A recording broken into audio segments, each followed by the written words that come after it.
Don't be an anonymous investor. Join the stock market social media platform public.com. Invest any amount of money and share with friends and new friends. Discover new opportunities such as new companies and potential business partners and useful tools for beginners, and share your experience with friends on public.com. Link in the video description gets you $5 for being a Grid Network viewer. Use the referral code GRIDnet for your free $5 to invest. Start investing and networking on public.com.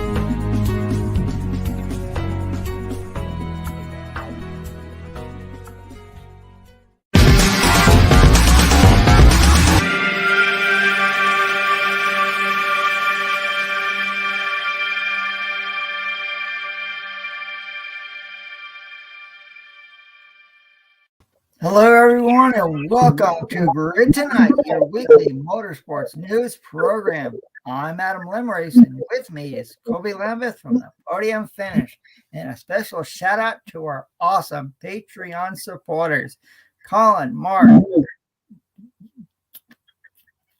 Giselle, and Robin. Thank you for investing in Grid Network. Link to our Patreon in the video description below. And please feel free to comment in the chat room below tonight and ask any questions. And speaking of tonight, we'll discuss an Xfinity regular getting the call to the NASCAR Cup Series full-time in 2023. Roman Grosjean's growing list of enemies, an update on Kurt Busch, and more. We'll start off discussing discussing today's big NASCAR announcement. And today, Petty GMS Motorsports had a press conference to announce their newest driver for 2023. It's been rumored for a while now, but finally made official. Xfinity driver Noah Gragson will move up to the NASCAR Cup Series full-time in 2023 on a multi-year deal, replacing Ty Dillon in a number 42 Chevrolet alongside Erik Jones, who previously re-signed with Petty GMS. When you're comparing Dillon and Jones, it's the driver of the number 43 Chevrolet winning the teammate battle. Jones beat Dillon by a score of 15-8 on track so far this year. 2 top 5 finishes for Jones, none for Dillon, 8 top 10s for Jones compared to Dillon's 1. Now, looking at average finish and where they are currently in the points, Jones has an average finish of 16.5, and he's 18th in the points, while Dillon's average finish is 22.3, and he's down in 30th in the point standings. In the photo you see on the screen, here it is of Petty GMS. Adam, based on the teammate comparison I just did, is the addition of Noah Gragson a major upgrade for Petty GMS? Kobe, this is a grand slam for Petty GMS with the announcement of Noah Gragson coming on board starting next year. Noah Gragson, as we all know, competes at Junior Motorsports in the NASCAR Xfinity Series. So now, and he has run selected Cup races this year already. So he has knowledge in this next-gen car. So getting the call full-time in 2023, Petty GMS is going to be a contender next year. Not only top 5, top 10, but I wouldn't be surprised if Noah Gragson finds his way into victory lane sometime next season. And you can certainly say the same for his teammate Erik Jones as well. There's been several times this year already where Erik Jones had the car capable of possibly winning the race. When it was leading on the final lap at Talladega, until it didn't work out when he went high to block and Ross Chastain kept low and ended up winning that race. It's been amazing to see how Erik Jones has been running in that Petty GMS car. And to do a full disclaimer here, well, we didn't do the teammate comparison, to pick on Ty Dillon and his performance this year, but we just wanted to show you why it might be a great idea. Why it's a great idea for Petty GMS to upgrade that second seat, because, and we all know in motorsports, mostly in Formula One, you're going to be compared to how your teammates are running. And since Petty GMS has a 2-car operation, I thought it was a great time to see where Jones is running versus Dillon. Based on the stats I just shared with you guys, Erik Jones is really beating Ty Dillon by a lot, and I think the addition of Noah Gragson could certainly get the number 42's numbers, looking a lot more similar to what the 43 car and Erik Jones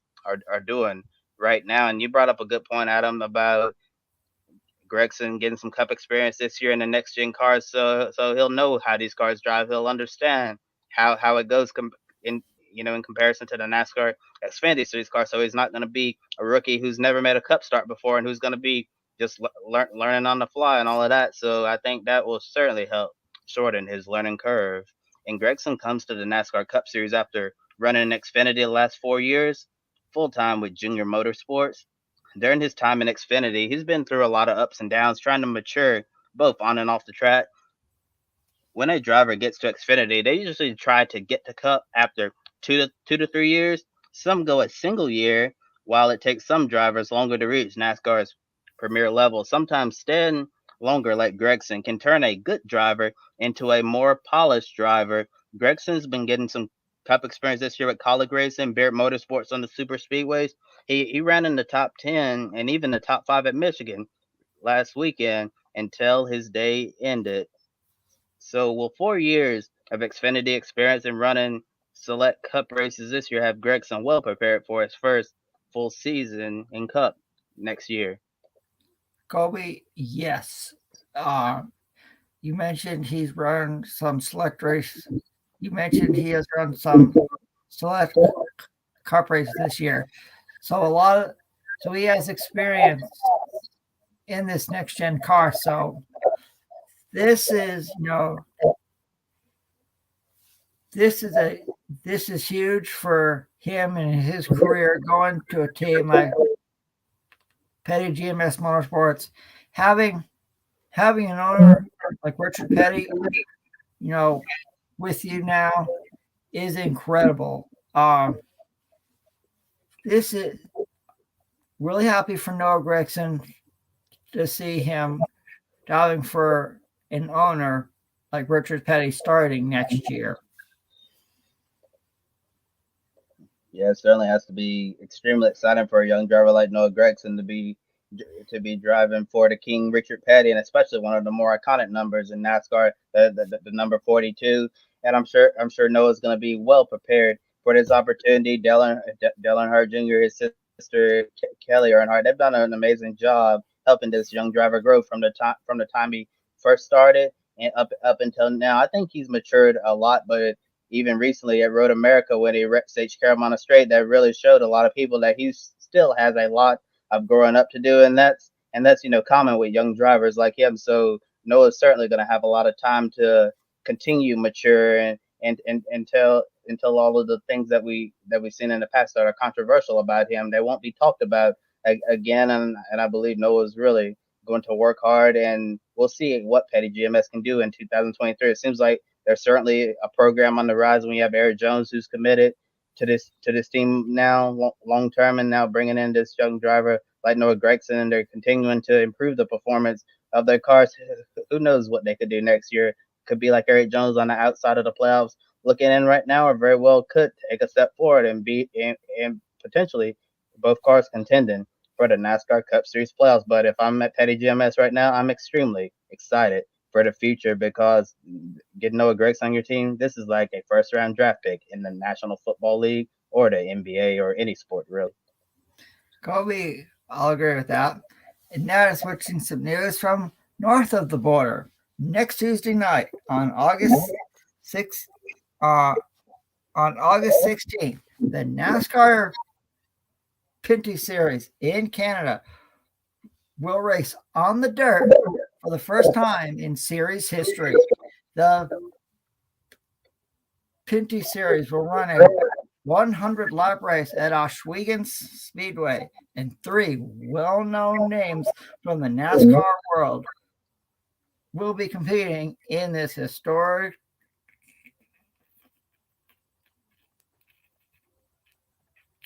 dirt race. NASCAR Cup Series driver Christopher Bell, NASCAR Camping World Truck Series driver Stuart Friesen and longtime NASCAR driver Kenny Schrader. You'll be able to watch the Pinty's 100 on the dirt next Tuesday night from Oshwegan Speedway at 9:30 p.m. Eastern on Flow Racing. And the party you see on the screen taken by Dale Coleman. And next, Kobe with some news about an NTT IndyCar driver at Andretti Autosports. Yeah, and that driver from Andretti Autosport is Roman Grosjean. When Grosjean left Formula One for the NTT IndyCar Series last year, he received a warm welcome by the fans and paddock, respectively.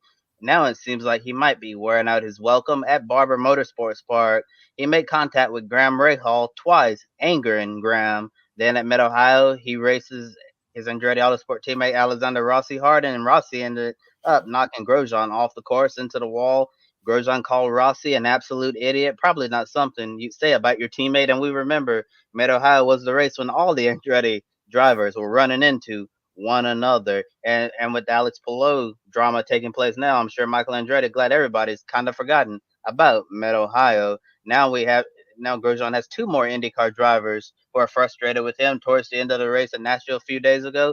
Grosjean and Joseph Newgarden were racing for position side by side. Then Newgarden pushes Grosjean into the wall. Newgarden said, "Welcome to IndyCar." It gets tight and said, "You want to be ahead of this guy at this type of moment," referring to Grosjean. And a photo you see on the screen taken by Joe Skabinski from Penske Entertainment after the race.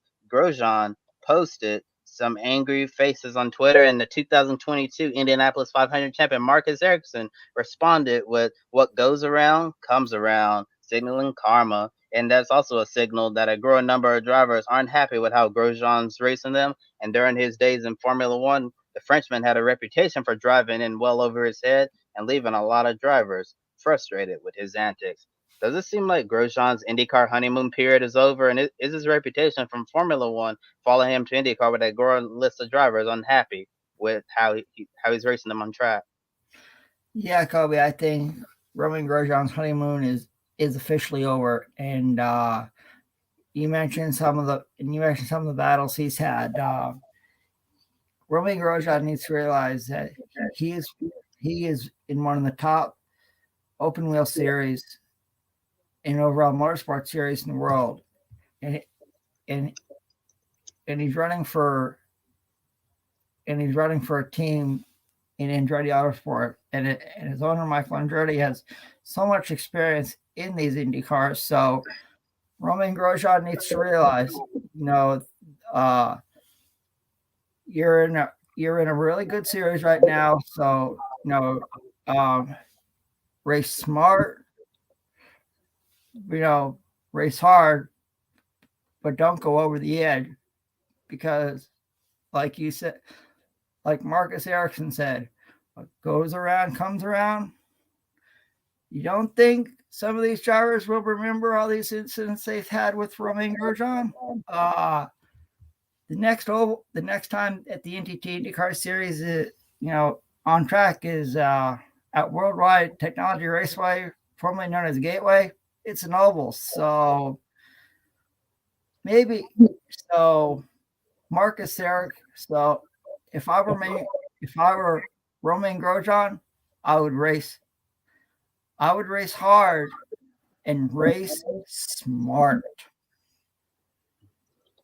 And thinking back to last year at Gateway, which was actually his very first IndyCar oval race, he was aggressive at times, but he knew when to be aggressive, and he actually raced really smart. I know a lot of people praise how he ran his very first oval race. He actually looked like a veteran who's been running IndyCars on ovals for years, and that was certainly a great addition to turning left only for Roman Grosjean. And since then, like you said, Adam, the honeymoon period, I agree with you that it is certainly officially over. And I think Grosjean certainly needs to take a look in the mirror here, that maybe I need to change some of the things of how I'm racing, because you have to earn your respect, obviously. And it seems like a lot of the drivers in the paddock have really lost a lot of respect for Roman Grosjean because of how aggressive he's racing. I'm thinking back to Barbara. I remember how angry Graham Rahal was. I mean, he was shaking Alexander Rossi, and when they first cut the screen, I'm like, why is Rahal trying to fight Rossi or anything like that? But he he was actually venting about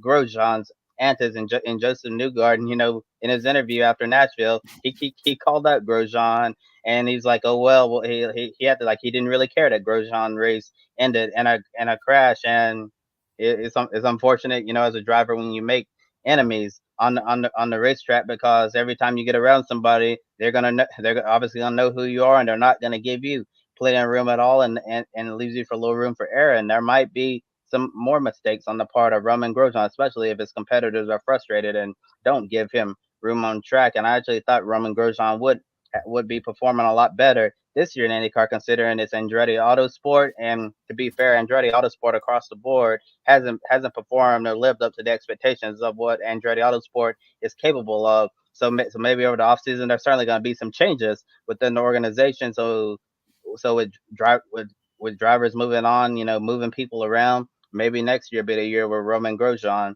can can go out there and compete for wins and possibly the IndyCar championship, because Andretti certainly has the people to get it done, but for some reason this year it just hasn't been working at all. And next, moving on to some NASCAR news, 2013 DTM champion Mike Rockenfeller is making his NASCAR Cup Series debut next weekend at Watkins Glen International. The German driver known as Rocky will drive the number 77 Chevrolet for Spire Motorsports with sponsorship from Nations Guard. Rockenfeller has a lot of experience across motorsports in Le Mans prototypes, GT cars, and DTM, as I mentioned. He's also a two-time winner of the 24 Hours of Le Mans in 2005 and 2010. In the same year, he won Le Mans for the second time. Rockenfeller also won the Rolex 24 at Daytona. Rockenfeller said he's always kept a close eye on NASCAR, but his respect and appreciation for the sport grew after sharing the Allied sponsor, Action Express Racing Cadillac DPI, with seven-time NASCAR Cup Series champion Jimmy Johnson. Rocky's NASCAR debut comes at a really interesting time because Marshall Pruitt from Racer.com reports that Hendrick Motorsports' Garage 56 NASCAR Cup car entry for next year's 24 Hours of Le Mans is expected to hit the track for testing within the next month. And testing the car on the simulator so far has been Jeff Gordon, Alex Bowman, and guess who? Mike Rockenfeller. Rocky's made it clear that he'd like to be racing in IMSA full time next year, continue his relationship with General Motors, and maybe that relationship might include running the special NASCAR entry in France. Getting some race experience with the next gen car would give him some much needed laps in race conditions. Driving a stock car for the first time and his years of experience at Le Mans would be extremely helpful and valuable to Hendrick Motorsports. This very well could be an audition for Rockenfeller to prove to General Motors that he should join the Garage 56 program in NASCAR's return to Circuit de la Sarthe. Additionally, Rockenfeller will run a second Cup race later in the season at the Charlotte Roval. And the graphic you see on the screen, courtesy of Spire Motorsports. Next, 2007 F1 World Champion Kimi Räikkönen has finally arrived in the United States for the Project 91 one-off drive. Next weekend, Räikkönen will drive a third Trackhouse Racing Chevrolet alongside Ross Chastain and Daniel Suarez in the number 91 car. Now, he's at the shop preparing for his NASCAR Cup debut at Watkins Glen International. To refresh your memory about Project 91, it's a program Trackhouse co-owner Justin Marks started in order to bring well-known drivers from F1, IndyCar, MotoGP, and sports car racing to NASCAR. And there's expected to be some more international drivers coming in the number 91 Chevrolet next year. And the photos you've seen on the screen, courtesy of Trackhouse. Next, here's Kobe with an update on NASCAR driver Kurt Busch.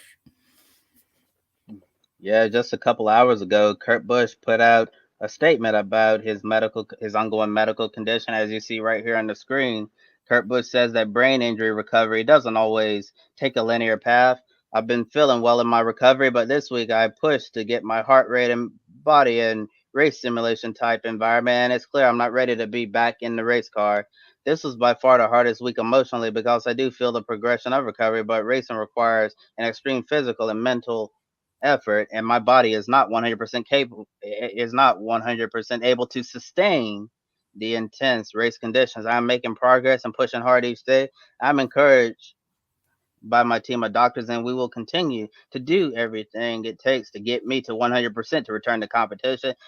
Thanks to everyone for the continued support, and best of luck to the 45 team and Ty this weekend at Richmond. Signed, Kurt Busch. And so Busch is missing his fourth consecutive race now, with Ty Gibbs replacing him again. As Kurt misses more races and the possibility of reaching 16 different winners, his spot in the playoffs could be in jeopardy. At the end of the day, that doesn't really matter. Yeah, let's be real. It really doesn't. The most important thing is Kurt Busch continuing to follow the doctor's advice so he can get back to being healthy again and resuming his normal daily activities without restrictions. We continue to wish him well in his recovery from the concussion he suffered at Pocono. And now it's time for everybody's favorite game here, Grid Network. Pick a winner. In one motorsports series that we follow is wrapping up its 2022 season this weekend in the beautiful city of Seoul, South Korea. Formula E is there for the inaugural running of the Seoul E Prix. And so now Kobe and I are going to make our picks. So Kobe, before you make your pick, you have an update on the weather conditions out there in Seoul. Oh yeah, Adam. Seoul, South Korea has been experiencing some really, really bad flooding, and I got a photo right here on the screen from the Korea Herald showing you the photos. It says heavy rain causes flood and power outages, and Seoul it's been really bad for the people in Seoul, South Korea, and it's crazy that this happens. Just days before Formula E is going to be on track for its season finale, and as far as we know, the Seoul E Prix is still scheduled to go on without any major interruptions. Formula E hasn't made any statement about the ongoing flooding situation in Seoul, but they did put out a hype video previewing the Seoul E Prix earlier today. So it really seems like that the flooding we've seen in South Korea for the last few days isn't going to play a factor for with the race, but we'll be sure to keep you updated if the situation changes. And certainly, we're going to keep the people of Seoul in our thoughts, especially everyone who were directly affected by the catastrophic, unprecedented flooding that this city saw. And now getting back to our pick a winner for race one, I think Stoffel Van Dorn is going to get it done. He's sitting in the catbird seat this weekend, and I believe he's going to start off his weekend with a bang. Well, I'm trying to catch you and pick a winner, Colby. So I'm going to go with a driver that had success last time out in London. I'm going with Jake Dennis to win race one. And we'll have a special preview of the Seoul E Prix with Joe, Ed, and Josh on Saturday. So, Colby, time to wrap up another edition of Grid Tonight. Yeah. And last night I looked at the start times for the Seoul E Prix, and it's really going to be a weird time for us in the United States. I believe it begins like after 2:00 in the morning for us, and it's going to like go to 4. But for everybody who watches Australian supercars, that's not going to be a major issue at all to stay up and watch the Seoul E Prix. So make sure you have your coffee for the late night run if you're going to be watching that event. And that's it for tonight's episode of Grid Tonight here. And I know it's a real short episode because we didn't really have much news to discuss, but please be sure to like and subscribe to Grid Network here on YouTube. Follow us on Twitter, Facebook, Instagram, and TikTok. We can encourage you to take 5 minutes after our show and consider joining our Patreon, invest in Grid Network to keep us on the air well into the future. Do you want to buy me a coffee? Click the link in the video description below and you can buy a drink for your favorite on-air talent here at Grid Network. Big thank you to Edward Hunter from formerly Zone Amber and Zachary for buying us coffee. We really, really appreciate it. Any amount will help us continue growing our motorsports media outlet. Visit public.com, also known as the stock market social media home. The link below in referral code GRIDnet gives you $5 to invest immediately. Public.com allows you to connect with your friends. You can make new friends and use tools to learn how to properly invest in the stock market. And looking at the schedule for this week, check out a brand new episode of Women in Motorsports with Joe and Daniel Zay from Races Girls from Behind the Helmet. And then our pre-race programs previewing the Soli Prix and the NASCAR Cup Series at Richmond. And then Sunday, we're going to be on the air for Grid Live wrap-up, recap the 2 races in Seoul, South Korea. And then for NASCAR, 90 minutes after the Cup race at Richmond Raceway. For Adam Limmeries, I'm Kobe Lambert from the Podium Finish. Thank you for watching, and we'll see you next time. Don't be an anonymous investor.